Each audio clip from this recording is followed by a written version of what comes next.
500லிருந்து 1000 வருஷத்துக்கு முன்னாடி இருந்த வீரபாண்டிய மன்னரும் விக்ரம சோழரும் சண்டையில இருந்த காலம். அந்த சமயத்துல சோழ மன்னனுக்கு தீய யோசனை உண்டாயிற்று. என்னன்னு பாத்தீங்கன்னா, பாண்டிய மன்னன் அணியிற ஆடையில நம்ம எப்படியாவது விஷத்தை பாய்க்கணும் அப்படின்ற மாதிரி யோசனை வந்தது.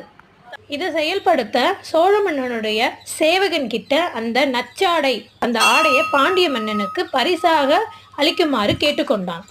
சிவனுடைய அருள்னால சோழ மன்னனுடைய சேவகன் கொண்டு வந்த ஆடையில ஏதோ ஒரு விஷத்தன்மை இருக்குன்றத உணர்ந்து அந்த சேவகனுக்கே அந்த ஆடைய போத்தினார். உடனே அந்த சேவகன் எரிந்து அதே இடத்தில் சாம்பலாக மாறினார்.